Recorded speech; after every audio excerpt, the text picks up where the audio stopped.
Fiat വോളുന്താസ് തുവ. ഭാഷ ലാറ്റിനാണ്. അർത്ഥം നിന്റെ ഹിതം നിറവേറപ്പെടട്ടെ. നാം എന്നും പ്രാർത്ഥിക്കുന്ന സ്വർഗസ്ഥനായ പിതാവേ എന്ന പ്രാർത്ഥനയിലെ ഒരു വചനമാണിത്. ഇതിനോട് സമാനമായ ഒരു വാക്യം തന്റെ ജീവിതത്തിലൂടെ പ്രാവർത്തികമാക്കിയ ഒരു വ്യക്തിയെപ്പറ്റി ചിന്തിക്കാനാണ് നാം ഇന്നിവിടെ ആയിരിക്കുക. അതേ സ്നേഹമുള്ളവര്, മനുഷ്യനായി അവതരിച്ച ദൈവത്തിന് അമ്മയായി തീർന്ന പരിശുദ്ധ കന്യകാമറിയത്തെപ്പറ്റി വിശുദ്ധ ലൂക്കായുടെ സുവിശേഷം 1-ാം അധ്യായം 38-ാം വാക്യത്തിലാണ് നാം ഇത് കാണുക. ദൈവത്തിന്റെ സന്ദേശവുമായി വന്ന ഗബ്രിയേൽ ദേവദൂതന്റെ മുമ്പിൽ വിറച്ചു നിൽക്കുകയാണ് മറിയം. മാനവരാശി അന്നേ വരെ കണ്ടിട്ടോ കേട്ടിട്ടോ ഇല്ലാത്തതുമായ ഒരു കാര്യം അറിയിക്കുക എന്ന ടാസ്കുമായിട്ടാണ് ഗബ്രിയേൽ ദൂതൻ വന്നിരിക്കുന്നത്. കന്യക ഗർഭം ധരിച്ച് ഒരു പുത്രനെ പ്രസവിക്കും. എന്താലേ ചിന്തിക്കാൻ പറ്റുമോ? No, it's impossible. പക്ഷെ ആ ഇംപോസിബിൾ ആയ ഒരു കാര്യത്തിനാണ് മാതാവ് യെസ് പറയുക. നോ പറയാനുള്ള എല്ലാ സാധ്യതകളും മാതാവിനുണ്ടായിരുന്നു. അതിനുള്ള സ്വാതന്ത്ര്യവും ദൈവം മാതാവിന് കൊടുത്തിട്ടുണ്ടായിരുന്നു.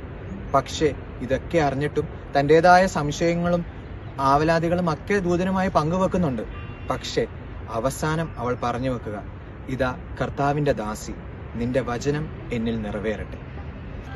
സ്നേഹമുള്ളവരെ, നമ്മുടെ ചുറ്റുമുള്ള ലോകത്തിലേക്ക് നമുക്കൊന്ന് കണ്ണോടിക്കാം.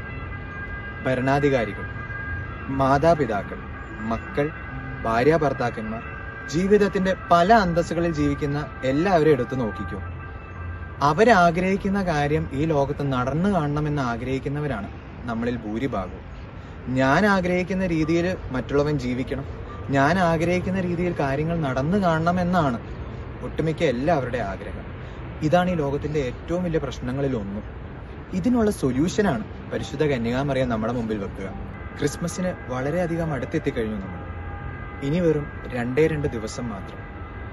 ഉണ്ണീശോയ്ക്ക് കൊടുക്കാനുള്ള ഒരു സമ്മാനത്തെ പറ്റി, നമ്മുടെ ജീവിതത്തിൽ പ്രാവർത്തികമാക്കാൻ പറ്റുന്ന ഒരു കാര്യത്തെ പറ്റിയും കൂടി ഞാൻ പറഞ്ഞു തരാം.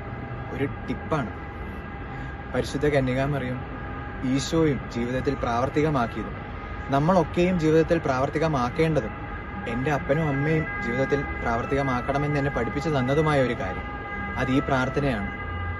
ദൈവമേ, എൻ്റെ ജീവിതത്തിൽ എൻ്റെ ഹിതമല്ല, മറിച്ച് അങ്ങയുടെ ഹിതം എന്നിലും എൻ്റെ കൂടെയുള്ളവരിലും നിറവേറട്ടെ. അതിനുള്ള ഭാഗ്യം, അനുഗ്രഹം, കൃപ ഞങ്ങൾക്ക് തരണം. ആമേൻ. എല്ലാവർക്കും നല്ലൊരു ക്രിസ്മസ് കാലഘട്ടം ആശംസിക്കുന്നു.